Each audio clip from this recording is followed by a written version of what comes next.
وہ بے ساختہ کہا لگا کر ہنسا۔ تم خود اپنی کتنی تعریفیں کرتی ہو۔ ہاں تو ہوں نا میں تعریف کے قابل، وہ ہنس کر بولی۔ لیزا تم مسلمان ہو؟ میرا مطلب ہے تمہارے والد مسلمان ہیں اور والدہ کرسچن ہیں۔ کچھ دیر کے بعد کھانا کھاتے کھاتے اس نے پوچھا، مگر سوال منہ سے نکلنے کے ساتھ ہی اسے اس کے نامناسب ہونے کا احساس ہوا۔ سوری، یہ سوال کچھ پرسنل ہو گیا۔ اس نے فوراً ہی معذرت کی۔ نہیں، یہ سوال مجھے تو پرسنل نہیں لگا، وہ سنجیدگی سے بولی۔ میں مسلمان ہوں سکندر، اس لیے نہیں کہ میرے پاپا مسلمان ہیں، بلکہ اس لیے کہ میں نے خود اپنے لیے اس مذہب کو چنا ہے۔ جب ماں اور باپ الگ الگ مذاہب سے ہوں تو بچے خود اپنے لیے کسی بھی مذہب کو چن نہیں پاتے۔ میرے ساتھ بھی ایسا ہی تھا۔ میرے لیے نہ اسلام میں کچھ خاص اہمیت تھی، نہ عیسائیت کی۔ یوں سمجھ لو میں بس نام کی مسلمان تھی، مگر 9/11 نے دنیا میں جہاں بہت کچھ تبدیل کر دیا، وہاں میرے جیسے نوجوان نسل کے لڑکے اور لڑکیوں جن کے لیے ان کا اسلامی تحفظ کچھ خاص اہمیت نہیں رکھتا تھا، بہت کچھ سمجھا گیا۔ جب 9/11 کا واقعہ رونما ہوا، میں 18 سال کی تھی، ایک کنفیوز سی نو عمر لڑکی، جس کے لیے اپنی ماں یا باپ میں سے کسی ایک کے مذہب کو چننا دشوار کام تھا، جس کے لیے مذہب ایک ثانوی چیز تھی۔ مگر پھر جب میں نے اسے اپنے ساتھ، اپنے جیسے بہت سے نام کے مسلمانوں کے ساتھ، ان کے محض اسلامی نام یا اسلام پہ سرسری سے تعلق کی وجہ سے امتیازی سلوک ہوتے دیکھا، تب جیسے میں چونک سی گئی تھی۔ لندن میں میری بہت سی دوستوں اور ملنے والوں نے مجھے میرے پاپا کے اس مسلمان ہونے کی وجہ سے جب چھوڑ دیا، جب مجھ سے کھنچے رہنے لگے، تب پہلی بار میرے دل میں خواہش چاہیے کہ جس مذہب کے خلاف دنیا بھر میں اس قدر نفرت پھیلائی جا رہی ہے اور جسے ختم کر دینے کو سارا مغرب تڑپے ہے، اور در حقیقت ہے کیسا۔ پھر میں نے اسلام کو سمجھنے اور جاننے کی کوشش کی، اور میں نے اسے بہت سے روشن خیال اور فطرت سے قریب پایا۔ میں نے اسلام کو جاننے اور سمجھنے کے بعد اپنی مسلم شناخت برقرار رکھی ہوئی ہے سکندر۔ اسے لیزا کے مسلمان ہونے کا سن کر خوشی ہوئی تھی۔ اسے اب یہ بھی سمجھ میں آ رہا تھا کہ اس کے ساتھ پیزا یا پاستا کچھ بھی کھاتے ہوئے لیزا گوشت کی جگہ سبزیوں یا مچھلی سے بنی ڈش کا انتخاب کیوں کرتی ہے، اور اس کا لباس چاہے جتنا بھی مغربی وضع کا ہو، مگر جسم کو مکمل طور پر ڈھانپے ہوئے کیوں ہوتا ہے۔ تم پاکستان سے ہونا سکندر؟ کھانا کھا لینے کے بعد وہ دونوں وہیں بیٹھے کافی پی رہے تھے، ڈارک اسٹرانگ کافی، بغیر کریم یا دودھ کے، خالصتاً اٹالینز کی طرح۔ کافی یا گونڈ لیتے ہوئے لیزا نے اچانک اس سے پوچھا، نیشنلٹی کا پوچھ رہی ہو تو وہ امریکن ہے، ہاں تعلق کی بات کرتی ہو تو وہ میرا پاکستان ہی سے ہے۔ اس نے سنجیدگی سے جواب دے تو دیا، مگر وہ کچھ بے چین سا ہوا تھا۔ وہ لیزا کے مزید اپنی ذات سے متعلق کسی سوال سے کترا رہا تھا۔ وہ اس کے ساتھ سخت رویہ نہیں رکھنا چاہتا تھا، مگر وہ اپنے بارے میں کچھ بتانا بھی نہیں چاہتا تھا۔ تمہارے پاپا بھی تو پاکستان سے تعلق رکھتے ہیں، مگر تمہیں اردو نہیں آتی۔ اس نے جلدی سے گفتگو کا رخ لیزا کی طرف موڑ دیا۔ اسے اندازہ تھا کہ وہ بطونی لڑکی اب اس موضوع پر اور پھر سے اس موضوع سے کچھ اور بات نکال کہیں اس سے کہیں پہنچ جائے گی۔ کس نے کہا مجھے اردو نہیں آتی؟ مجھے اردو آتی ہے، میں اردو کے بہت سارے لفظ بول سکتی ہوں، حبیث، ذلیل، کمینہ، الو کا پٹھا، مجھے سارے لفظ آتے ہیں۔ وہ اس کے اردو ذخیرہ الفاظ پر ہونک بنا اسے منہ کھولے دیکھ رہا تھا۔ وہ یہ جملہ اردو میں بولی تھی، اس کی اردو کھڑی کھڑی اطالوی لہجے والی اردو تھی۔ تمہیں یہ اردو آتی ہے؟ گالیاں، پتہ ہے جو لفظ تم نے بولے ہیں یہ سب کے سب گالیاں ہیں، بہت خراب گالیاں۔ وہ اسے لا علم سمجھ کر سنجیدگی سے انگریزی میں سمجھانے لگا، مگر اسے حیرت کا شدید ترین جھٹکا لیزا کو اس بات میں سر ہلاتا دیکھ کر لگا تھا۔ ہاں مجھے پتا ہے، پاپا نے تو ہمیں کبھی اردو نہیں سکھائی، مگر ہماری نینی بچپن میں مجھ سے اور میری بہن سے چونکہ اردو میں بات کرتی تھیں تو ہم دونوں ہی نے اردو سیکھ لی تھی۔ میرا تلفظ اور لفظوں کی ادائیگی صاف نہیں ہے، مگر اردو مجھے پوری آتی ہے۔ تمہاری نانی نے تم لوگوں کو گالیاں سکھاتی تھیں؟ نہیں، یہ گالیاں تو میں نے اور سیم نے خود سے فرمائش کر کے سیکھی تھیں۔ اسکول میں ہمیں کسی پر غصہ آتا یا لڑائی ہو جاتی تو ہم اس سے یہ لفظ بول دیا کرتے تھے۔ ایک بار میرے کلاس فیلو سے میری اور سیم کی لڑائی ہو گئی تو اس سے بدلہ لینے کے لیے کچھ دنوں بعد ہم نے اسے جا کے بتایا کہ تم الو کے پٹھے ہو، اس کا مطلب ہماری زبان میں ہے کہ تم بہت جینیس اور سمارٹ ہو۔ پتہ ہے، پھر ساری کلاس کے سامنے اپنی قابلیت جاننے کے لیے، یہ بتانے کے لیے کہ اسے بہت ساری زبانیں آتی ہیں، اس نے خود اپنے منہ سے پوری کلاس کے سامنے میں الو کا پٹا ہوں کہا تھا۔ تب مجھے اور سیم کو بہت مزہ آیا تھا، بعد میں ہم دونوں خوب ہنسے تھے، وہ فخری انداز میں بتا رہی تھی۔ مگر مجھے تو کوئی خوشی نہیں ہو رہی کہ وہ لڑکی جو تازہ میری دوست بنی ہے اور ٹرک ڈرائیوروں والی اردو ووکیبلری رکھتی ہے۔ اس نے اسے دیکھا اور لاپرواہی سے شانے اچکا کر ہنسی۔ اگر تم سیکھنا چاہو تو میں تمہیں اٹالین میں کچھ گالیاں سکھا سکتی ہوں، وہ وقت ضرورت تمہارے کام آئیں گی۔ اس نے اپنی خدمات اسے پیش کی، وہ دونوں اب میز سے اٹھ رہے تھے، آج اس نے لیزا کو بل پے نہیں کرنے دیا تھا۔ شکریہ، بہت شکریہ، میں حادثہ مہذب آدمی ہوں۔ دیکھو آنے والے وقت کا کچھ پتہ نہیں ہے، میری مانو چند ایک اٹالین گالیاں سیکھ لو، وہ وقت ضرورت تمہارے کام آئیں گی۔ وہ مسکراتے ہوئے اس کی طرف دیکھ رہا تھا، وہ نہ بولنے سے سکتی تھی نہ ہنسنے سے۔ تم اتنا کیسے بول لیتی ہو؟ میں پوری زندگی اتنا زیادہ نہیں بولا ہوں جتنا تمہارے ساتھ ان 3 دنوں میں بولا ہوں۔ زیادہ تو نہیں بولتی، لگتا ہے تم نے کبھی کوئی بطونی لڑکی دیکھی نہیں ہے۔ وہ اب اس کے ساتھ مسلسل اردو میں بات کر رہی تھی۔ وہ ہنس پڑا۔ چہل قدمی کرتے ہوئے اسے ایک ریسٹورینٹ کے پاس سے گزرتے اس کے شیشے کے دروازے میں اپنا عکس نظر آیا۔ اپنے چہرے پر مسکراہٹ اور آنکھوں میں خوشی نظر آئی۔ اپنے چہرے کی اس مسکراہٹ کو دیکھتے ہی اس کی مسکراہٹ فوراً رخصت ہو گئی۔ اب ہم فوراً اور پھر پلاٹین ہل چلتے ہیں۔ شام تک گھومنے کے لیے ہمارے پاس کافی ٹائم ہے۔ لیزا اس کی سوچوں اور موڈ کی تبدیلی سے انجان مسکرا کر بولی۔ میرا کہیں اور جانے کا موڈ نہیں ہے، میں واپس جانا چاہتا ہوں، اچانک میں خشک لہجے میں سنجیدہ چہرے کے ساتھ بولا۔ لیزا اس کے موڈ کی تبدیلی کو محسوس کر گئی تھی۔ تمہیں اچانک کیا ہو جاتا ہے اسکندر؟ کل بھی تم نے اس طرح کیا، تمہیں میری کوئی بات بری لگی ہے؟ کوئی بات نہیں، بس میں تھک گیا ہوں، آرام کرنا چاہتا ہوں، اس نے سنجیدگی سے کہا۔ لیزا چپ ہو گئی۔ وہ دونوں گاڑی میں آ کر بیٹھ گئے۔ آئی ایم سوری لیزا، اگر میری وجہ سے تمہارا دن خراب ہوا ہے تو تم اپنے بہت سے کام چھوڑ کے مجھے روم کا تاریخی مقامات دکھانے لے کے آتی ہوئی تھی، پر مجھے زیادہ بولنا باتیں کرنا اچھا نہیں لگتا، میں تھکن اور کوفت محسوس کرنے لگتا ہوں۔ لیزا نے گاڑی سٹارٹ کی تب وہ اسے سنجیدگی سے بولا تھا۔ مجھے اندازہ ہے اسکندر، اور تم فکر مت کرو، میرا دل ہرگز خراب نہیں ہوا۔ میرا مقصد تو سینیور سکندر پر اپنا اچھا تاثر قائم کرنا ہے، دوستی کرنا ہے، تاکہ اس دوستی کے لحاظ میں وہ مجھے اپنی پینٹنگ بنانے کی اجازت دے دے۔ وہ سنجیدگی سے بولی، مگر وہ کوشش کے باوجود بھی اپنی مسکراہٹ روک نہیں پایا۔ اسے مسکراتا دیکھ کر لیزا بھی مسکرائی تھی۔ وہ اسے اچھے انداز میں رخصت کرنا چاہتا تھا، اس لیے اسے ایک رسمی مسکراہٹ چہرے پر لیے اسے خدا حافظ کہہ کر اندر آ گیا تھا۔ اندر آتے ہی اس کے چہرے سے مسکراہٹ غائب ہو گئی۔ وہ اپنے کمرے میں آ گیا۔ اندر آتے ہی اس نے نیند کے لیے ڈاکٹر کی تجویز کردہ ٹیبلٹ لی اور اپنا موبائل آف کر دیا۔ وہ بستر پر لیٹ گیا۔ وہ خود کو سزا دینا چاہتا تھا۔ وہ ارادتاً اپنے ان ڈراؤنے خوابوں کو دیکھنے کے لیے سو جانا چاہتا تھا جو اس کی طبیعت کو کافی دنوں تک نڈھال رکھا کرتے۔ 3 دن سے خوش ہونے اور کہکہے لگا کر ہنسنے کی کم سے کم سزا بھی یہ خواب ہی ہو سکتے تھے۔ یہ ہو ہی نہیں سکتا تھا کہ وہ سوئے اور اسے وہ ڈراؤنے خواب نظر نہ آئیں، پھر وہ سو کر اٹھے تو اسے اعصابی درد نہ ہو رہا ہو۔ اسکندر شہریار کو سزا ملنی چاہیے، اسے کوئی سخت سے سخت سزا ملنی چاہیے۔ ہنسی اور اسکندر شہریار کے لبوں پر خوشی اور اسکندر شہریار کی آنکھوں میں وہ خاموش لیٹا چھت پر لٹکتے فانوس کو دیکھ رہا تھا۔ کہاں ہے رہی سارا دن؟ یعنی رات کے لیے کھانا پکا رہی تھی اور وہ میز پر چڑھ کر بیٹھی ناشپتی کھا رہی تھی۔ اسے پھلوں میں ناشپتی بہت پسند تھی۔ 3:30 بجے تک تو گائیڈ بنی ہوئی تھی، اس کے بعد سینڈرا سے ملنے چلے گئی۔ جب سے روم آئی ہوں اس سے مل نہیں سکی تھی۔ گائیڈ؟ نینی کو اس کے لا ابالی پن سے بولے جملے میں زیادہ قابل توجہ گائیڈ والی بات لگی تھی۔ جی گائیڈ، وہ بیچارہ یہاں ٹورسٹ نہیں ہے، آفس کے کام سے آیا ہوا ہے، مگر میں زبردستی اسے ٹورسٹ بنانے پر تلی ہوئی ہوں، وہ ہنس کر بولی۔ نانی نے اسے بغور دیکھا تھا۔ وہ کون؟ وہ روبرٹو کا کولیگ؟ کیا نام بتایا تھا تم نے اس کا؟ اسکندر۔ اس نے جھپٹ کر انہیں نام بتایا۔ کیسا ہے وہ؟ نانی نے مسکرا کر دیکھتے ہوئے دلچسپی سے پوچھا۔ پرسنالٹی پوچھ رہی ہیں یا مزاج؟ اس نے ناشپتی کی کاشت منہ میں ڈالتے ہوئے مسکرا کر پوچھا۔ ظاہری شخصیت کی بات کریں تو وہ بہت ہینڈسم ہے، اپالو کا خیال آتا ہے اسے دیکھ کر۔ اور نیچر کی بات کریں تو دوسرے لوگوں سے بہت مختلف سا ہے، کھویا کھویا، اداس سا، خود سے ہفا سا، کبھی زندہ دلی سے جو ہنستا ہے، کبھی بالکل سنجیدہ ہو جاتا ہے، بات کرتے کرتے اچانک ہی رک جاتا ہے، ہنستے ہنستے ایک دم ہی چپ ہو جاتا ہے۔ شادی شدہ ہے کہ کنوارا؟ نانی نے ایک دم ہی بے حد دلچسپی ظاہر کی۔ وہ سبزیاں کاٹتے رک کر بغور اسے دیکھنے لگی تھی۔ نینی؟ اس نے بے حد ناراضی سے انہیں دیکھا۔ تم اس کی اس قدر تعریف کر رہی ہو نا، تو مجھے لگا کہ شاید آپ کو غلط لگا نینی۔ وہ نینی کا وضاحتی جملہ کاٹتے ہوئے قطرے ہفکی سے بولی۔ تو مجھے بس ایک دوست کی حیثیت میں اچھا لگا ہے، میں اسے پینٹ کرنا چاہتی ہوں اس لیے اچھا لگا ہے، لیکن کسی اور بھی طرح بھی تو اچھا لگ سکتا ہے۔ جب وہ اتنا اچھا ہے تو پھر ناممکن سوال ہی پیدا نہیں ہوتا۔ اس کی سب سے بڑی حامی اس کا پاکستان سے تعلق رکھنا ہے، ناممکن کہ میں دوستی سے بڑھ کر اس کے لیے کچھ اور سوچوں۔ نینی کو اس کی بات بری لگی تھی۔ وہ پاکستان کی برائی سن کر ہمیشہ اسی طرح رد عمل ظاہر کیا کرتی تھیں۔ پاکستانی ہونا کیا اتنا برا ہے لیزا؟ ہاں میرے لیے برا ہے، میں کسی مسلمان آدمی سے شادی کروں گی، مگر وہ مسلمان آدمی پاکستان سے ہرگز تعلق نہیں رکھتا ہوگا۔ آپ مجھے اس طرح ناراضی سے مت گھوریں۔ آپ خود کون سا آپ پاکستانی ہیں؟ گزشتہ 24 سالوں سے آپ اٹیلین ہیں۔ ایسا پہلی بار نہ ہوا تھا۔ وہ برملا پاکستانی مردوں کا برا کہا کرتی تھی، اور نینی اس کے برا کہنے پر ہر بار یوں ہی بدمزہ ہوا کرتی تھی۔ پاکستان کے خلاف یہ ساری نفرت سین میں تمہارے اندر ڈال دی ہے لیزا، انہوں نے ہفکی سے کہہ کر دوبارہ سبزیاں کاٹنی شروع کر دی تھیں۔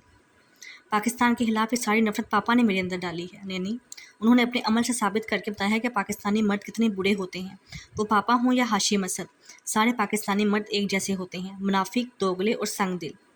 وہ تلخی سے فوراً ہی میز سے نیچے اتری اور کچن سے باہر چلے گئی۔ نینی کے چہرے پر کچھ برہمی تھی، انہوں نے اسے روکنے کی کوشش نہیں کی۔ وہ اوپر اپنے اسٹوڈیو میں آ کر خود کو پینٹنگ میں مصروف کر چکی تھی جب اسے سیڑھیوں سے کسی کے اوپر چڑھنے کی آوازیں سنائی دی تھیں۔ نینی اوپر اس کے پاس آئی تھی، ان کے چہرے پر اب اس کے لیے حق ہی نہیں بلکہ ممتا اور محبت تھی۔ وہ ان کے پیار کے اظہار پر اب مزید اپنا منہ ٹھڑاب نہیں رکھ سکتی تھی۔ آپ چلیں، میں آ رہی ہوں، وہ مسکرا کر بولی۔ وہ گردن ہلاتی واپس نیچے جا رہی تھی۔ لیزا کام روک کر انہیں جاتا ہوا دیکھ رہی تھی۔ ماں کی اصل گود اور اصل پیار تو اس نے پایا ہی نہیں تھا۔ ہاں، ماں کے جیسی پیار کی جھلک اس نے نینی کے پیار میں دیکھی تھی۔ وہ جوانی میں بیوہ ہو گئی تھی، اولاد تھی نہیں۔ وہ اور ان کا خاندان اس کے دادا کے خاندان کے جدی پشتی ملازم تھے۔ اس کی دادی کے بیٹے کی اٹالین عورت سے شادی کے سبب اپنی پوتیوں کی تربیت اور پرورش سے متعلق تفکرات لاحق تھے۔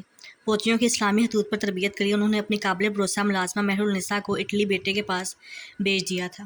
تب نانی 36-37 سال کی تھی۔ تو پھر جب ان بہنوں کا گھر ٹوٹا، ان کا ساتھ چھوٹا، تب ان کی بہنوں کی زندگیوں میں نانی کی ضرورت بھی ختم ہو گئی تھی۔ جب گھر ہی نہ رہا تو کسی آیا یا ملازمہ کی کیا ضرورت باقی رہ جاتی تھی؟ مگر پیچھے پاکستان میں بھی نانی کا کون تھا؟ وہاں جا کر بھی انہوں نے اس کی دادی کے گھر پر یا پھر کہیں نہ کہیں کسی نہ کسی کے گھر پر آیا ہی بننا تھا۔ تو پھر یہ ملک کیا برا تھا؟ وہاں روم میں پاکستانی ایمبیسڈرز کو اپنے بچوں کی دیکھ بھال کے لیے پاکستانی آیا کی ضرورت تھی۔ وہ اچھے حسب و نسب والی ملازمہ تھی۔ اس حوالے کی بنیاد پر انہیں روم میں دوسری ملازمت فوراً ہی مل گئی تھی۔ پھر آنے والے برسوں میں وہ کسی نہ کسی پاکستانی سفارتکار یا بزنس مین کے گھر پر ان کے بچوں کی آیا کے طور پر یا ان کے بچوں کی قرآن پاک پڑھانے کا کام کرتی رہی تھی۔ ان تمام برسوں میں لیزا کا ان سے برابر رابطہ رہا تھا۔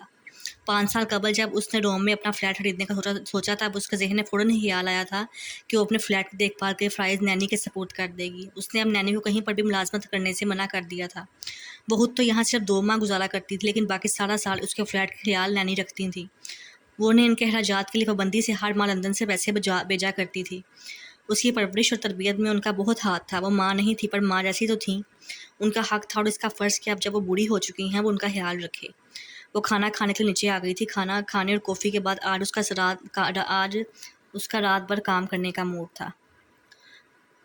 وہ بہت اندھیری، بڑی ہیبت ناک جگہ تھی، جیسے کوئی غار، کوئی سرنگ۔ وہاں روشنی کا نام و نشان تک نہ تھا۔ اسے وہاں بہت ڈر لگ رہا تھا۔ اسے اس اندھیرے سے وحشت اور تنگ جگہ پر گھٹن ہو رہی تھی۔ وہ وہاں سے بھاگ جانا چاہتا تھا۔ وہ مدد کے لیے چلا رہا تھا۔ وہ چیخ چیخ کر رو رہا تھا۔ کوئی تھا جو اس اندھیرے میں چلتا اس کے سامنے آ کر کھڑا ہو گیا تھا۔ وہ اسے تمسخرانہ نظروں سے دیکھتے اس کی بے بسی پر کہے لگا رہا تھا۔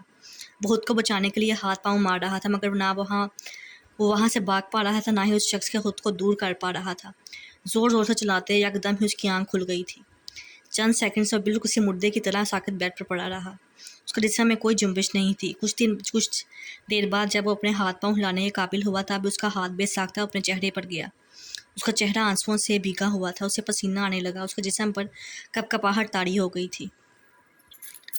اسے اپنے کمرے کے گپ اندھیرے میں شدید ترین گھٹن ہونے لگی۔ وہ اپنی ساری ہمت جمع کر کے بستر سے اٹھا تھا۔ وہ کمرے کی تمام کھڑکیاں کھولنا چاہتا تھا۔ وہ کمرے کی تمام بتیاں روشن کرنا چاہتا تھا۔ وہ لاس اینجلس میں رہ رہا تھا اور کیلیفورنیا یونیورسٹی میں اپنی انڈر گریجویٹ اسٹڈیز میں مصروف تھا۔ اسے گھر کی یاد بالکل نہیں آتی تھی۔ اسے اگر کوئی یاد آتا تھا تو وہ اس کی امّو جان تھی۔ باقی اسے اپنے گھر کے نہ کسی فرد کی یاد آتی تھی، نہ کسی چیز کی۔ امّو جان سے اس کے فون پر خوب لمبی گفتگو ہوتی تھی، جبکہ شہریار خان سے اس سے فون پر انتہائی مختصر بات کیا کرتے تھے۔ سرسری انداز میں اس کی تعلیم اور کیمپس سے متعلق چند سوالات اور پھر مخصوص جملہ کہ اسے پیسوں یا کسی اور چیز کی ضرورت تو نہیں، وہ اس کا رزلٹ کیسا دیکھنا چاہتے ہیں، آگے اس کے مستقبل کے لیے کیا سوچتے ہیں، کچھ بھی نہیں۔ یہ سب وہ یقیناً سکندر سے کہتے ہوں گے۔ وہ اپنے گھر کے مقابلے میں خود کو لاس اینجلس میں زیادہ پرسکون محسوس کرتا تھا، جہاں اسے ہر وقت کسی کے ساتھ اپنا موازنہ نہیں کرنا ہوتا تھا۔ وہ سکندر کو کبھی بولے سے بھی فون نہیں کرتا تھا۔ سکندر خود بھی ہر 10-15 دن میں اس کو فون کیا کرتا۔ وہ جان چھڑانے والے انداز میں چند منٹ کی بات کر کے سکندر سے پیچھا چھڑا لیا کرتا۔ باپ کے رویے اور ایک بے مقصد سی مقابلہ بازی اور اس مقابلے بازی میں پے درپیش شکست نے اسے خاصا تلخ اور سنجیدہ بنا دیا تھا۔ کیمپس میں اس کی بہت زیادہ دوستیاں نہیں تھیں، گنتی کے چند ایک ہی دوست تھے جن کے ساتھ وہ اکثر نظر آتا تھا۔ جس طرح شہریار خان نے سکندر کو بوسٹن میں رہائش کے لیے کرائے پر فلیٹ دلا رکھا تھا، اسی طرح اسے بھی لاس اینجلس سے فلیٹ مہیا کیا گیا تھا۔ فرق صرف اتنا تھا کہ سکندر کے لیے رہائش کا انتظام کرنے وہ بوسٹن خود گئے تھے، خود اس کی رہائش کے لیے جگہ منتخب کی تھی، گھر کا سارا سامان ڈلوایا تھا، جبکہ اس کے لیے یہ کام لاس اینجلس میں اپنے واقف کے ذریعے کروا دیا تھا۔ پیسہ اس کے لیے بھی اتنا ہی خرچ کیا گیا تھا، مگر اس پر اپنا وقت اور اپنی توانائیاں برباد نہیں کی گئی تھیں۔ اس روز رات میں اسکندر کا اس کے پاس فون آیا تھا۔ وہ خود کو ذہنی اور جذباتی طور پر اسکندر سے بہت دور لے جا چکا تھا۔ وہ اسے سوچنا نہیں چاہتا تھا، اس سے بات کر کے، اس سے مل کر، سوائے اپنے ہارے ہوئے ہونے اور اپنی دوسری پوزیشن پر کھڑے ہونے کے اسے اور کوئی احساس نہیں ملا کرتا تھا۔ کیسے ہو زین؟ اس کے خشک سے ہیلو کے جواب میں اسکندر گرم جوشی سے بولا تھا۔ ٹھیک ہوں۔ اس نے جواباً اس کی خیریت معلوم کرنے کی زحمت نہیں کی تھی۔ اسپرنگ بریک میں میں گھر جا رہا ہوں، تم بھی آ جاؤ، کتنے مہینے ہو گئے ہیں ہم دونوں ایک دوسرے سے ملے نہیں ہیں۔ اس سے قبل وہ چھٹیوں میں جب گھر گیا تھا تب اس نے قصداً جانے میں دیر کر دی تھی، کیونکہ اسے پتا تھا کہ اسکندر چھٹیاں گزار کر واپس جا چکا ہوگا۔ اسکندر اس کے آنے کا انتظار کرتے کرتے، اسے فون پر بلاتے بلاتے آخرکار مایوس ہو کر جس روز بوسٹن واپس لوٹا تھا، وہ اسی اگلے دن ہی واشنگٹن واپس اپنے گھر پہنچ گیا تھا۔ میرا موڈ نہیں ہے، میں چھٹیاں اپنے دوستوں کے ساتھ گزارنا چاہتا ہوں، وہ خشک سے لہجے میں بولا تھا۔ اس کا لہجہ کسی بھی طرح کے جذبات سے عاری تھا۔ وہ اب بچہ نہیں تھا، بڑا ہو چکا تھا، اسے اب اپنے جذبات لوگوں سے چھپانا آ گیا تھا۔ ضروری نہیں تھا کہ وہ اسکندر کے لیے جو کچھ محسوس کرتا اس کا لفظوں میں اظہار بھی کرے۔ اس کا سرد اور خشک رویہ اسکندر کو زین کی زندگی میں اس کی جگہ بتانے کے لیے کافی تھا۔ پھر بھی تم کوشش تو کرو زین، دوستوں کے ساتھ پھر چلے جانا، مجھے تم بہت یاد آ رہے ہو۔ اسکندر کے لہجے کی محبت اسے بناوٹی محسوس ہوئی تھی۔ وہ خود کو بہت اچھا ثابت کرنے کے لیے پوز کیا کرتا تھا۔ اسے اسکندر کی اس منافقت اور دوگلی شخصیت سے نفرت تھی۔ میں نے تمہیں بتایا ہے نا، میں نہیں آ سکوں گا۔ کسی اور چھٹیوں میں میرا آنے کا موڈ بنا تو میں تمہیں بتا دوں گا، وہ اسی خشک سے لہجے میں بولا تھا۔ اچھا چلو، جیسے تمہاری مرضی۔ اسکندر کے لہجے میں مایوسی در آئی تھی۔ وہ سمجھتا تھا خود سے ہر چیز میں کمتر بائی پر وہ ترس تو کھاتا ہے، محبت ہرگز نہیں کرتا۔ اس نے اسکندر کے لہجے کی مایوسی پر دھیان دیے بغیر فون بند کر دیا تھا۔ اس نے اپنے بنیادی مضمون کے طور پر اکنامکس کو منتخب کیا تھا، اپنی خواہش پر نہیں بلکہ اس لیے کہ اپنے انڈر گریجویٹ ڈگری کے لیے اسکندر کا بھی بنیادی مضمون یہی تھا۔ اسے قانون پڑھنے میں کوئی دلچسپی نہیں تھی، مگر آگے اس نے بھی قانون پڑھنا تھا۔ پتہ نہیں اس خود ساختہ مقابلے بازی سے کبھی باہر نکل بھی سکے گا کہ نہیں، یا ساری زندگی اسکندر جیسا بننے کی خواہش میں گزر جائے گی۔ وہ خود کو اس جنون سے نکالنا چاہتا تھا، وہ اپنے راستے اسکندر سے بالکل علیحدہ کرنا چاہتا تھا، لیکن اس کے اندر اسکندر کو شکست دینے کی خواہش جیسے آج بھی کہیں چھپی بیٹھی تھی۔ اپنے میجر سبجیکٹ اکنامکس کے لیے اسے سیمسٹر میں کیلکولس کا اضافی کورس پڑھنا تھا، اور یہ کورس پڑھنے کے لیے اسے میتھس ڈپارٹمنٹ میں کلاسز اٹینڈ کرنا تھی۔ اس روز وہ اس سبجیکٹ کی پہلی کلاس لینے میتھس ڈپارٹمنٹ آیا تھا، اور وہاں اسے وہ ملی تھی، مریم۔ وہ اس دن اس کو ایک عام سا دن سمجھ کر کیمپس آیا تھا، جانتا ہی نہیں تھا کہ آج اسے وہ ملے گی جس سے مل کر اس کی زندگی سے تمام تلخیاں ختم ہو جائیں گی۔ وہ اپنے ڈپارٹمنٹ سے بھاگتا دوڑتا یہاں پہنچا تھا۔ مریم کا میجر سبجیکٹ میتھ تھا، تو اس نے اس کلاس میں ہونا ہی تھا۔ وہ کلاس میں سنجیدگی اور خاموشی سے بیٹھا لیکچر سن رہا تھا۔ اب اس لڑکی نے پروفیسر کو مسلسل زج کرتے اپنے سوالوں میں سے اسے چونکایا۔ وہ مختلف فارمولوں اور ٹرم سے متعلق ایسے تکنیکی سوالات کر رہی تھی جن میں سے بعض کے جوابات پروفیسر کو بھی معلوم نہیں تھے۔ شاید نہیں، وہ یقیناً بہت ذہین لڑکی تھی۔ وہ میتھ خصوصاً کیلکولس میں بہت اچھی تھی، تب بھی انڈر گریجویٹ لیول پر اپنے پی ایچ ڈی کے لیے قابل پروفیسر کو ٹف ٹائم دے رہی تھی۔ یہ اس کا مریم سے پہلا تعارف تھا، جس میں وہ اس کا نام نہیں جان سکا تھا، صرف اس کی قابلیت اور خود اعتمادی سے آگاہ ہوا تھا، اور یہ اندازہ ہوا تھا کہ شاید انڈیا یا پاکستان سے ہے۔ ہفتے میں 3-4 بار یہ کلاس لینے اسے یہاں آنا تھا۔ دوسری بار وہ وہاں کلاس اٹینڈ کرنے آیا تو اتفاقاً اسے مریم کے برابر والی کرسی پر جگہ ملی۔ وہ خاموشی سے بیٹھا لیکچر سن رہا تھا۔ اس کے برابر بیٹھی وہ آج بھی اسی دن کی طرح مختلف سوالات پروفیسر سے کر رہی تھی، اور کہیں سے بھی نہیں لگ رہا تھا کہ وہ جان بوجھ کر استاد کو پریشان کرنے کے لیے اس طرح کے سوالات کر رہی ہے، بلکہ یوں لگاتا ہے جیسے اس کے ذہن میں جو سوالات ابھر رہے تھے وہ برملا پروفیسر سے ان کا ذکر کر رہی تھی۔ وہ میتھس میں شروع سے بہت اچھا تھا، اسے اس ڈیریویشن میں کہیں کوئی کنفیوژن نہیں تھی۔ وہ اپنی عادت اور مزاج کے برخلاف وہ بے ساختہ اس سے کہہ بیٹھا، اس پوائنٹ پر آپ کنفیوزڈ ہیں، لائے میں آپ سمجھاؤں۔ اس لڑکی نے چونک کر سر اٹھایا، اسے یوں دیکھنے لگی جیسے ابھی تک وہ اس کی موجودگی ہی سے لا علم تھی۔ ہاں، ایسی کون سی غیر معمولی بات تھی زین شہریار میں کہ اس کی موجودگی یا غیر موجودگی کا نوٹس لیا جائے؟ اسکندر سے حسرت محسوس کرتے کرتے اب وہ اس حد تک تلخ سوچ کا حامل ہو گیا تھا کہ اپنے بارے میں بھی بہت کم ہی کچھ اچھا سوچ پاتا تھا۔ آپ کو یہ ڈیریویشن سمجھ میں آ گئی ہے؟ اس لڑکی نے کچھ حیرت کچھ خوشی سے کہا تھا۔ اس نے مسکراتے ہوئے سر اس بات میں ہلایا اور پھر اسی کی نوٹ بک پر اسے ڈیریویشن شروع سے آخر تک سمجھا دی۔ کل 10 منٹ لگے تھے اسے سمجھانے میں۔ آپ کا بہت شکریہ، وہ مسکراتے ہوئے تشکر آمیز انداز میں بولی تھی۔ یو آر ویلکم، وہ جواباً مسکراتے ہوئے کرسی سے اٹھا۔ آپ نے تو اپنا نام نہیں بتایا۔ وہ بھی اس کے ساتھ ہی کرسی سے اٹھی تھی۔ وہ اس وقت کلاس میں صرف وہ دونوں تھے، زین شہریار۔ میں مریم ہوں، تم سے مل کر خوشی ہوئی زین۔ اس کے تعارف کے جواب میں اس نے دوستانہ انداز میں اپنا تعارف کروایا تھا۔ اس کا بے تکلف انداز اسے اچھا لگا تھا۔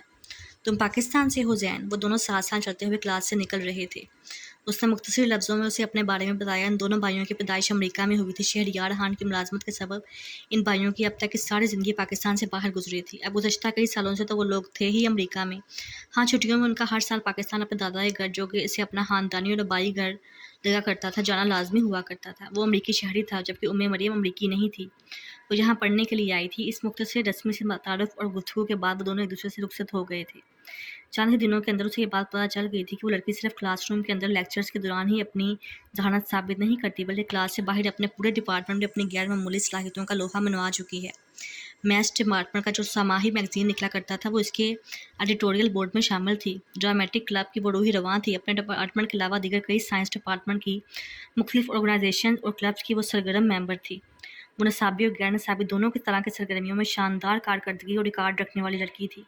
وہ امریکہ میں ایک امریکن یونیورسٹی میں امریکیوں پر سبقت حاصل کر رہی تھی، اور یہ کوئی معمولی کارنامہ نہیں تھا۔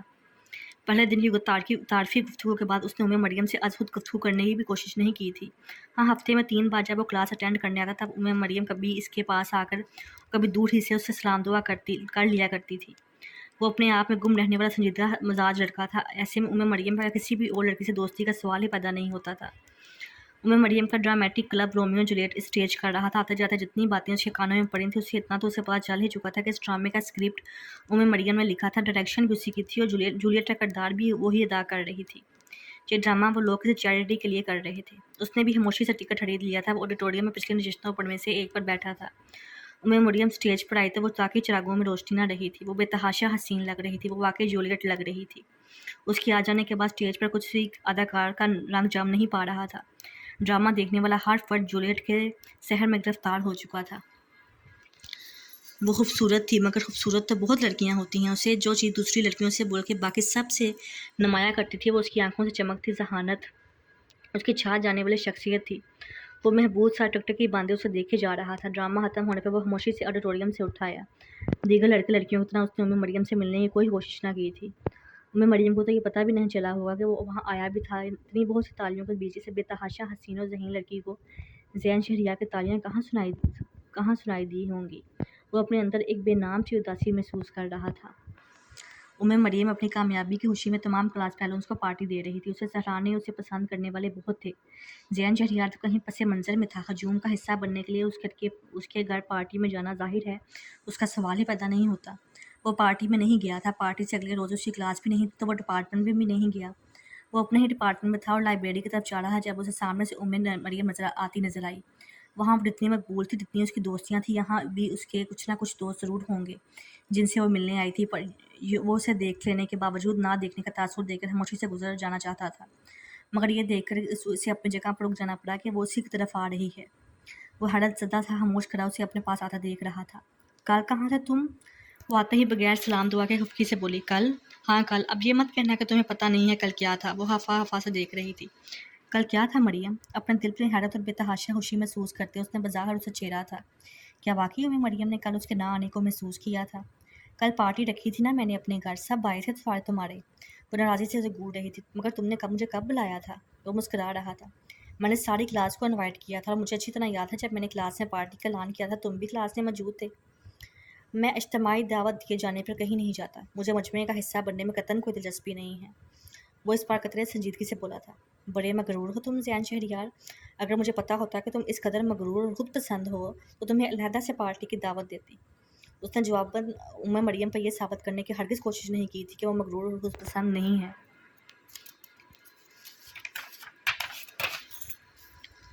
وہ خاموش رہا تھا اور اسے بغور دیکھ رہی تھی۔ پلے والے دن بھی آئے مگر مجھ سے ملے نہیں۔ سب مجھ سے ملنے، مجھے مبارکباد دینے آئے سوائے تمہارے۔ کل پارٹی پر بھی میں نے تمہارا اس قدر انتظار کیا مگر تم غائب۔ اس قدر مغرور بھی نہیں ہونا چاہیے انسان کو۔ تو اس نے اسے پلے والے دن دیکھا تھا۔ وہ مریم کی شخصیت کے زہر میں گرفتار بے شمار افراد میں سے ایک فرد نہیں تھا۔ وہ اس کے ہونے اور نہ ہونے کو محسوس کیا کرتی تھی۔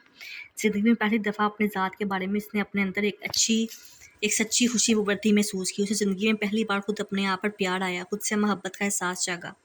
وہ اتنا غیر اہم بھی نہیں، وہ اتنا عام سا بھی نہیں کہ یوں ہی نظر انداز کر دیا جائے۔ میں نے سوچا اتنے لوگ تمہیں مبارکباد دے رہے ہیں، سلا رہے ہیں، ان سب کے بیچ میری مبارکباد کی شاید تمہیں ضرورت ہی نہ ہو۔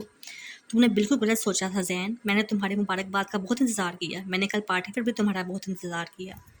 چلو جو ہو گیا سو ہو گیا، آج تمہاری اس خوشی اور کامیابی کو سیلیبریٹ کر لیتے ہیں، کہیں ساتھ لنچ کر لیتے ہیں۔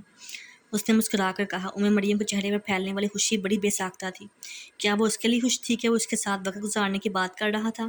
کیا وہ زین شہریار اس غیر معمولی لڑکی کے لیے کچھ غیر معمولی اہمیت اختیار کر گیا تھا؟ جو اسے نظر آ رہا تھا، جو مریم کی نگاہیں اسے بتا رہی تھیں، اسے سمجھ لینے کے باوجود بھی وہ سمجھنے سے ہچکچا رہا تھا۔ بچپن سے خود کو نظر انداز ہوتے دیکھنے کا وہ احساس اس طرح اس کے اندر بیٹھ چکا تھا کہ اب یک دم ہی یہ مان لینا کہ وہ نظر انداز کی جانے والی شخصیت کا مالک نہیں ہے مشکل ہو رہا تھا۔ مریم نے بخوشی اس کی لنچ کی دعوت قبول کر لی تھی۔ وہ زندگی میں پہلی بار کسی لڑکی کے ساتھ لنچ کرنے جا رہا تھا۔ امریکہ جیسے ملک کا شہری ہوتے وہاں پلتے بڑھتے 19 سال کی عمر تک پہنچ جانے کے باوجود اس کی ابھی تک کوئی گرل فرینڈ نہیں تھی۔ وہ صرف اس لیے لنچ ہی نہیں کروا رہا تھا بلکہ وہ اس کے لیے گلدستہ اور چاکلیٹس کا ایک باکس بھی ساتھ لے کر آیا تھا، اس کی کامیابی پر اسے مبارکباد دینے کے لیے بطور تحفہ۔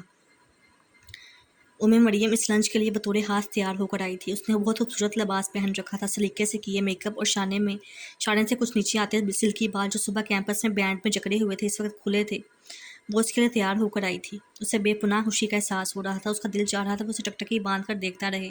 یہ اہتمام اس پیاری سی لڑکی نے اسی کے لیے کیا تھا۔ بہت اچھی لگ رہی ہو، وہ اس کے چہرے کو محبت سے دیکھتے ہوئے بولا۔ شکریہ، میں نے سوچا تم خاص طور پر میرے اعزاز میں مجھے یہ لنچ دے رہے ہو تو مجھے بھی ذرا اچھی طرح تیار ہو کر آنا چاہیے، وہ جواباً مسکرا کر بولی۔ ساتھ لنچ کرتے ہوئے وہ دونوں دنیا زمانے کے تمام موضوعات اور باتیں کر رہے تھے۔ وہ لڑکی صرف حسن اور ذہانت میں ہی یکتا نہیں تھی، وہ ہر چیز اور معاملے میں منفرد تھی۔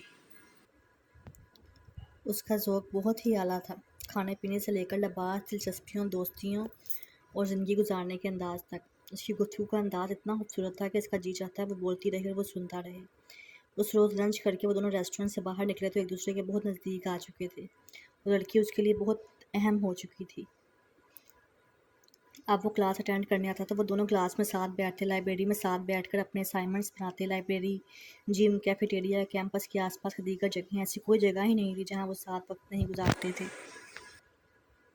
وہ کم گو تھا، اپنی ذات میں گم رہتا تھا، کچھ زیادہ سوشل بھی نہیں تھا، مگر اب مریم کے ساتھ وہ بے تکان گھنٹوں باتیں کیا کرتا تھا۔ کیمپس میں جن کلب کی سرگرمیوں میں وہ مصروف رہا کرتی تھی، اسے بھی زبردستی ان میں شامل کرنے کی کوشش کرتی۔ وہ صرف اور صرف اس کے ساتھ زیادہ سے زیادہ وقت گزارنے کی دھن میں ان سب میں شامل ہو جاتا تھا۔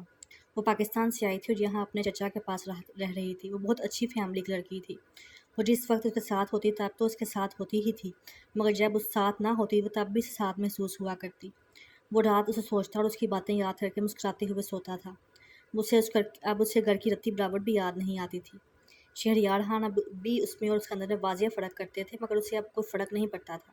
اب اس کندر کو سرے سے سوچا ہی نہیں کرتا تھا۔ اسے زندگی سے پیار ہو گیا تھا۔ اسے زندگی میں پہلی بار خود اپنے آپ سے پیار ہو گیا تھا۔ اس کا خوش رہنے کو دل چاہتا تھا اور وہ بے پناہ خوش رہتا بھی تھا۔ اس کے دل نے اس سے کہا کہ وہ مریم کے ساتھ کچھ گھنٹوں، کچھ مہینوں یا چند سالوں کے لیے نہیں بلکہ عمر بھر کے لیے چاہتا ہے۔ ہاں، وہ مریم سے محبت کرنے لگا۔ وہ لڑکی اس کے لیے ناگزیر ہو چکی تھی۔ وہ اس کے لیے ساتھ اپنے ساری زندگی گزارنا چاہتا تھا۔ وہ دونوں ایک دوسرے کے لیے جو بھی جذبات رکھتے تھے مگر ابھی تک ایک دوسرے سے ان کا اظہار نہیں کیا تھا۔ یہ ایک انکہی تھی جسے دونوں سمجھتے تھے، پر محبت کا لفظ ابھی تک زبان سے ادا نہیں ہوا تھا۔ اس کے اندر ایک ڈر، ایک ہچکچاہٹ سی تھی کہ اگرچہ جانتا تھا کہ وہ لڑکی اس سے والہانہ پیار کرتی ہے، مگر کیا وہ اس سے شادی بھی کرنا چاہتی ہے؟ نہ جانے رد ہو جانے کا کیسا خوف تھا کہ اس کے اندر جو وہ لاکھ کوشش کرنے کے باوجود اتنے مہینوں بعد بھی مریم سے اقرار محبت نہیں کر پایا تھا۔ کیلکولس کا پہلا کورس ختم کر کے وہ اگلے سیمسٹر میں جا چکا تھا، مگر اب انہیں ملنے کے لیے اس کلاس کی ضرورت بھی کہاں تھی۔ وہ دونوں ہمہ وقت ساتھ ہوتے تھے۔ ایشین اسٹوڈنٹس کی ایک تنظیم تھی جو وہاں زیر تعلیم ساؤتھ ایشین اسٹوڈنٹس کے لیے وقتاً فوقتاً مختلف پروگرامز کا اہتمام کرتی رہتی تھی تاکہ اس طرح ان ممالک کے طالب علموں کو ایک دوسرے کے قریب آنے اور ایک دوسرے کو جاننے کا موقع ملتا رہے۔ مریم اس کی ممبر تھی اور وہ اس کی خواہش وہ بھی اس کا ممبر بن گیا۔ اس روز اس تنظیم کی جانب سے باربیکیو پارٹی کا اہتمام کیا گیا تھا۔ پارٹی میں جانے کا شوق نہ ہونے کے باوجود مریم کے ساتھ بستے شوق تمام پارٹیز میں جاتا۔ وہ استاد بھی اس کے ساتھ وہاں آیا تھا۔ ساؤتھ ایشین ممالک سے تعلق رکھتے بہت سے اساتذہ کو بھی آج اس پارٹی میں مدعو کیا گیا تھا۔ ان کے پروفیسرز اور لیکچررز چاہتے جتنے بھی سخت مزاج ہوں، مگر کلاس روم سے باہر عموماً اس طرح کی تقریبات میں وہ اپنے اسٹوڈنٹس کے ساتھ خوب گھل مل جاتے۔ آج کی اس پارٹی کے لیے ان کے ایک پروفیسر نے اپنے گھر کا بیک یارڈ ان لوگوں کو خود آفر کیا تھا۔ ان کا گھر خاصا بڑا تھا اور بیک یارڈ میں اتنی جگہ تھی کہ وہاں باربیکیو کیا جا سکے اور تمام افراد وہاں بیٹھ بھی سکیں۔ وہ میتھس ڈپارٹمنٹ کے پروفیسر تھے، 38 سال کے بالکل ینگ ایسوسیٹ پروفیسر۔ غالباً والدہ امریکن تھی اور والد انڈین۔ زین لڑکوں کے ایک گروپ کے ساتھ بیٹھا باتیں کر رہا تھا اور مریم اپنے پروفیسر اور چند دوسرے اسٹوڈنٹس کے ساتھ باربیکیو کی تیاریوں میں مصروف تھی۔ اسے پروفیسر کا اس سے اتنا گھلنا ملنا اور باتیں کرنا اچھا نہیں لگ رہا تھا۔ وہ بلا وجہ ہر بات کے لیے اس کو آواز دے رہے تھے۔ مریم سے قریب ہونے کی کوشش کر رہے تھے۔ اسے ان کی نگاہوں میں مریم کے لیے پسندیدگی محسوس ہوئی تھی۔ یک دم ہی اس کا موڈ آف ہو گیا اور فوراً ہی وہاں سے جانے کے لیے اٹھ گیا۔ اسے مریم پر شدید غصہ آ رہا تھا۔ وہ اس سے کچھ بھی کہے سنے بغیر وہاں سے چلا جانا چاہتا تھا، مگر مریم نے شاید اسے بیک یارڈ سے زیادہ دیکھ لیا تھا۔ وہ گیٹ سے باہر نکل رہا جب اس نے پیچھے مریم کی آواز سنی۔ زین، کیا ہوا؟ کہاں جا رہے ہو؟ اس نے نظریں گھما کر اسے دیکھا۔ اس کے چہرے پہ غصہ اور ناراضی تھی۔ میرے سر میں درد ہے، گھر جا رہا ہوں۔ مجھے بتائے بغیر؟ میں تمہیں اٹھ کر نہ آتے نہ دیکھتی تو تم مجھے بتائے بغیر چلے جاتے، چاہے میں جتنا بھی پریشان ہوتی رہتی۔ اس کے لہجے میں واضح شکوہ تھا۔ میں نے ضرورت محسوس نہیں کی تمہیں بتانے کی، تم ڈاکٹر خان کے ساتھ کافی مصروف تھی۔ اس کا لہجہ طنزیہ اور کچھ ستانے والا تھا۔ مریم اسے دکھ سے دیکھتی رہ گئی۔ تمہیں کیا لگتا ہے تم یوں ہی چلے جاتی اور مجھے کچھ فرق نہیں پڑتا؟ ہاں، تمہیں کچھ فرق نہیں پڑتا۔ تمہیں چاہنے اور سراہنے والے لوگ بے شمار ہیں۔ زین شہریار اتنے لوگوں کے درمیان نظر کہاں آئے گا؟ وہ بہت بے مربتی سے بولا۔ اس کا لہجہ سخت تھا۔ اس نے مریم کی آنکھوں میں آنسو آتے دیکھتے تھے۔ ٹھیک کہا تم نے، زین شہریار مجھے کیسے نظر آ سکتا ہے؟ اس کی میرے لیے اہمیت کیا ہو سکتی ہے سوائے اس کے کہ میں اس سے محبت کرتی ہوں، سوائے اس کے کہ وہ میرے لیے ساری دنیا کے لوگوں سے زیادہ اہم ہے، سوائے اس کے کہ جس وقت وہ میرے پاس ہوتا ہے تو میں خوش ہوتی ہوں، سوائے اس کے کہ جب وہ آس پاس نظر آتا ہے نہیں آتا تو میرا دل اداس رہتا ہے، سوائے اس کے کہ ساری دنیا میری تعریف کرے، مگر زین شہریار مجھے غلط سمجھے تو میں اپنی ہر اچھائی ہر خوبی میرے لیے بے معنی ہو جاتی ہے۔ اپنے رویے اور اپنے لفظوں کی سختی پر شرمندہ ہونا بھول گیا۔ مریم کے آنسوؤں پر بھی دھیان نہیں دے پا رہا تھا۔ وہ اس کے لفظوں میں موجود محبت کی شدت پر ساکت کھڑا رہ گیا۔ مریم، وہ بے اختیار اس کے پاس آیا تھا۔ اس کے سمجھ میں نہیں آ رہا تھا وہ اس سے کیا کہے۔ لوگ مجھے کتنا پسند کرتے ہیں یا نہیں کرتے مجھے اس سے کوئی فرق نہیں پڑتا زین۔ مجھے فرق پڑتا ہے تو اس بات سے کہ جس سے میں محبت کرتی ہوں مجھ سے محبت نہیں کرتا، یا شاید محبت تو کرتا ہے مگر اس کا اقرار نہیں کرنا چاہتا۔ شاید میں اس کے لیے اتنی اہم ہوں ہی نہیں کہ وہ میرے ساتھ اپنی ساری زندگی گزارنا چاہے۔ مریم کا جواب سننے کے لیے وہ وہاں رکی نہیں تھی۔ وہ روتی ہوئی واپس چلے گئی تھی اور اس کے پیچھے نہیں گیا تھا۔ چند منٹ وہاں کھڑا رہنے کے بعد وہ وہاں سے واپس آ گیا۔ اسے مریم کے اظہار محبت نے خوشی دی تھی۔ اسے اس کے آنسوؤں سے تکلیف پہنچی تھی۔ اپنی خود ساختہ سوچوں اور احساس کمتری میں گھڑ کر وہ اس لڑکی کو گنوانے چلا تھا۔ وہ لڑکی ہونے کے ناطے اظہار محبت میں پہل اس کی جانب سے چاہتی تھی۔ اس کے لبوں سے کسی خوبصورت اقرار کو سننے کی منتظر رہی تھی اور وہ اسے ہوئی خوشی نہیں دے پایا تھا۔ اسے خود پر شدید غصہ آیا۔ وہ اپنی زیادتی اور اس غلطی کا ازالہ کسی بہت خوبصورت اور منفرد انداز میں کرنا چاہتا تھا۔ اسے کیا کرنا تھا وہ یہ سوچ چکا تھا۔ آنے والے چند دن اس نے بالکل خاموشی سے گزارے۔ بظاہر مریم اس کے ساتھ پہلے والے انداز ہی میں مل رہی تھی۔ وہ دونوں آپس میں پہلے کی طرح ساتھ ہوتے تھے، مگر وہ جانتا تھا کہ مریم اس سے سخت ناراض تھی، اتنی ناراض کہ اپنی ناراضی کا اظہار کرنا بھی اسے گوارا نہیں تھا۔ ویکینڈ پر اس نے اپنے ساتھ کروز شپ پر انوائٹ کیا تھا۔ اسے یہ نہیں بتایا تھا کہ اس کروز پر صرف وہ دونوں ہی نہیں ہوں گے، بلکہ یہ کہا تھا کہ وہ اپنے دوستوں کے گروپ کے ساتھ کروز شپ پر 2 دنوں کے لیے جا رہا تھا۔ اس کروز شپ نے لاس اینجلس سے لے کر کاتالانا آئی لینڈ تک جانا تھا، درمیان میں 2 اور خوبصورت مقامات پر رکنا تھا۔ ابتدائی طور پر انکار کرنے کے بعد وہ اس کے اصرار پر مان گئی تھی۔ لاس اینجلس سے ان کی کروز شپ نے روانڈی کا آغاز کیا۔ تب مریم نے اسے تعجب سے پوچھنے لگی، تمہارے دوست کہاں رہ گئے؟ میری دوست مریم میرے ساتھ ہے، مجھے اس کے علاوہ اور کسی کا ساتھ نہیں چاہیے۔ وہ سنجیدگی سے بولا تھا۔ اس کے لفظوں میں گہرائی تھی، سچائی تھی۔ مریم خاموشی سے اسے دیکھتا رہ گئی۔ وہاں پر انجوائے کرنے کے لیے بہت کچھ تھا، میوزک، بہترین کھانے اور بھی بہت کچھ۔ سارا دن وہ ان سب کو انجوائے کرتے رہے۔ رات میں وہ اسے اپنے ساتھ عرشے پر لے آیا تھا۔ وہ کھلے آسمان کے بیچوں بیچ خوبصورت جہاز کے ڈیک پر خوبصورت سرخ گلابوں کے ساتھ اسے پرپوز کرنا چاہتا تھا۔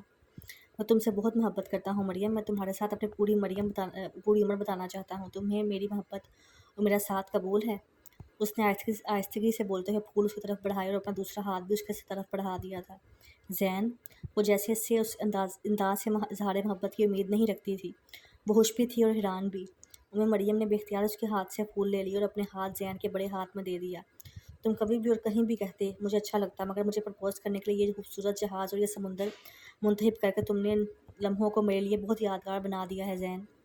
وہ خوشی سے سرچار لہجے میں بول رہی تھی۔ وہ مسکراتے ہوئے والہانہ نظروں سے اس لڑکی کو دیکھ رہا تھا جس سے وہ شدید محبت کرتا تھا۔ بیٹا جی، 20 سال کی عمر شادی کے لیے کچھ چھوٹی عمر نہیں ہے۔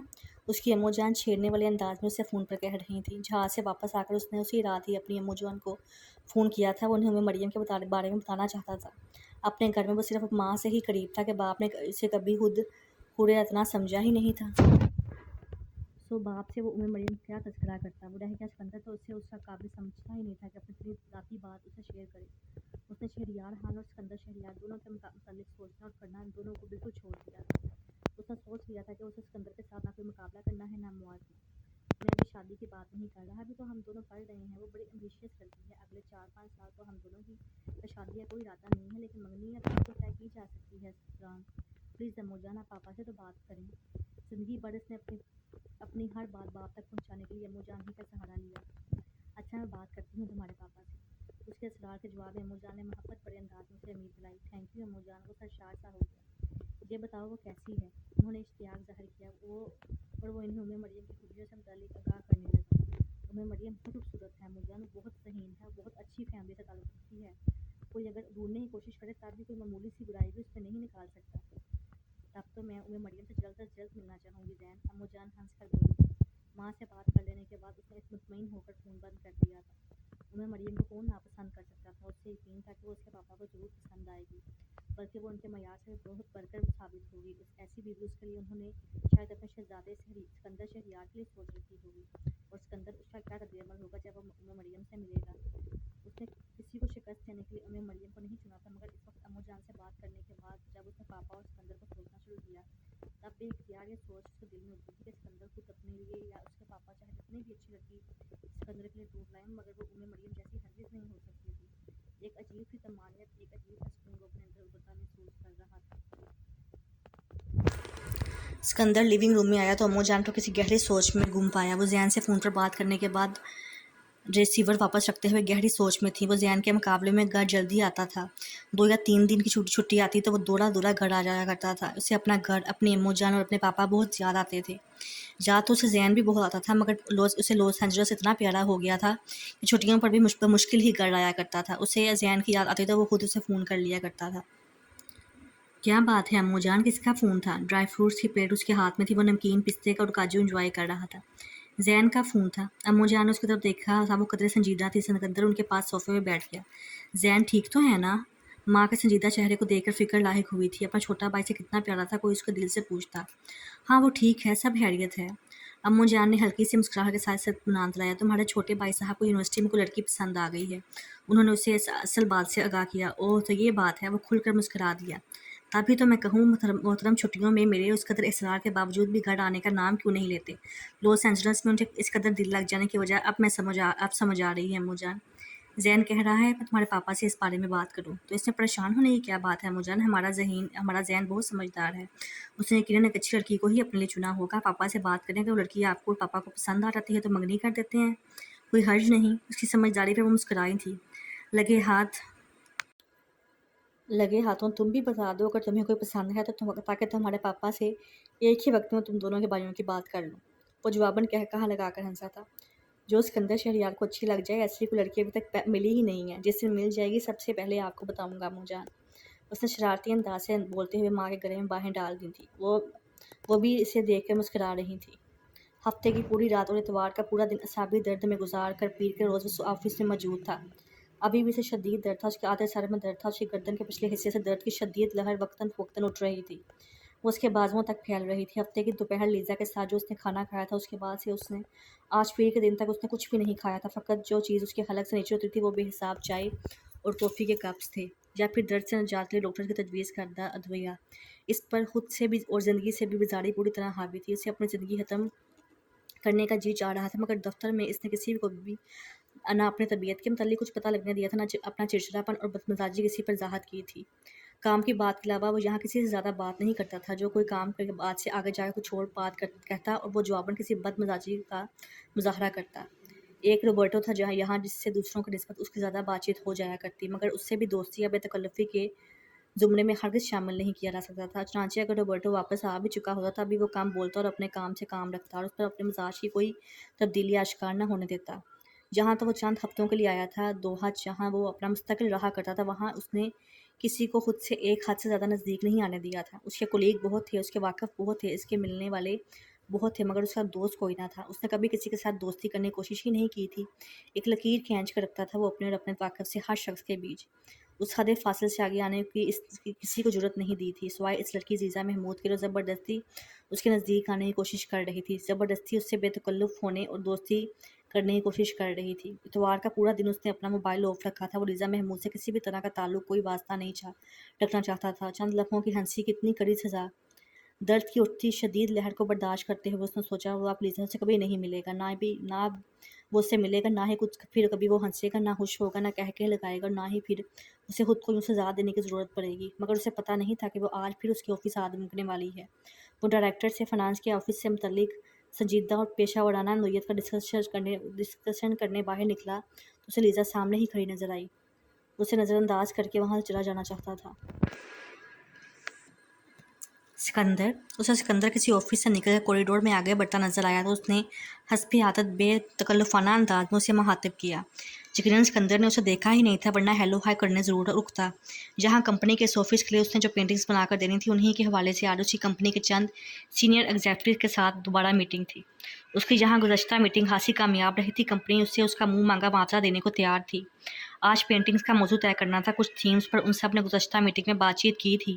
کچھ پرپوزل آج لائی تھی. آج موضوع طے کر لیے جانے کے بعد اس نے اس پروجیکٹ پر کام شروع کر دینا تھا. وہ آج یہاں لانے کے لیے اس کا سارا دن مختلف آئیڈیاز پر کام کرتی رہی تھی. خاصی مصروف رہی تھی مگر مصروفیت میں بھی اس نے دن میں دو بار سکندر کو کال کی تھی اور دونوں مرتبہ اس کا نمبر بند ملا تھا. ہفتے کے روز وہ اس کے ساتھ خوشگوار موڈ میں رہا تھا. انہوں نے بہت باتیں کی تھیں. سکندر نے اسے اپنی تازہ بنی دوست قرار دیا تھا اور اس کی نئی بنی دوست ٹرک ڈرائیوروں والی اردو زبان بولتی ہے اس پر اظہار افسوس بھی کیا تھا. آخر میں آ کر اس کا موڈ تھوڑا اپسیٹ ہو گیا تھا مگر وہ کچھ ڈسٹرب سا نظر آنے لگا تھا ورنہ باقی تو وہ سارا وقت بڑے اچھے اور دوستانہ موڈ میں اس کے ساتھ رہا تھا. ایسے میں وہ یہ تو ہرگز نہیں سوچ سکتی تھی کہ سکندر نے اپنے موبائل اس کی وجہ سے آف کر رکھا تھا. اس نے سوچا تھا کہ بس یہیں کہ شاید وہ آرام کرنا چاہتا ہوگا یا پھر شاید اسے اپنے آفس کے کاموں کی کوئی مصروفیت لاحق تھی اور وہ ڈسٹرب نہیں ہونا چاہتا ہوگا اس لیے سیل آف کر دیا ہوگا. مگر اس کے تمام اندازے اور تمام خیالات اس وقت سکندر کے سرد اور سپاٹ چہرے کو دیکھ کر غلط ثابت ہو گئے تھے. وہ اس کی آواز دینے پر رکا تھا. نگاہوں میں اجنبیت نہیں تھی مگر ایک سخت سا تاثر موجود تھا جیسے وہ اس سے بات نہیں کرنا چاہتا تھا. جاؤ سینیور سکندر. اس نے خوشگوار مسکراہٹ کے ساتھ اپنے مخصوص انداز میں گفتگو کا آغاز کرنا چاہا. جاؤ. بغیر مسکرائے سنجیدہ اور سپاٹ سے انداز میں وہ اسے کہتا ہوا وہاں سے بالکل بھی نہیں رکا تھا. وہ جواباً کیا کہنے کے لیے لب کھول رہی ہے یہ سننے کی زحمت کیے بغیر وہ وہاں سے تیز قدموں کے ساتھ آگے بڑھ گیا تھا. اسے کوریڈور میں کھڑے ہی نظر آ رہا تھا. وہ کوریڈور کی آخر تک جا کر دائیں طرف مڑ گیا تھا. اب وہ اسے نظر نہیں آ رہا تھا. اسے اپنے آپ میں بہت عجیب سا محسوس ہوا تھا. وہ یہاں کیوں آئی ہے؟ کیسے آئی ہے؟ رسمی سی خیر و عافیت کچھ بھی پوچھے بغیر وہ اس طرح سے نظر انداز کرتا ہوا گیا تھا جیسے اسے ہائی ہیلو بھی نہیں کرنا چاہتا تھا. اسے کوفت سی بھی ہو رہی تھی اور اس کے اندر کی سرد مہری اور خاموش بدتمیزی پر غصہ بھی آ رہا تھا. آپ زبان سے بدتمیزی کا مظاہرہ نہ کریں، بس اپنا رویہ بدتمیز بنا لیں. وہ ایسا ہی کیا کرتا تھا نا، ابھی بھی ایسا ہی کرے گیا تھا نا. سکندر پر جنجلاہٹ اور کوفت محسوس کرتے وہ میٹنگ کے لیے چلے گئے.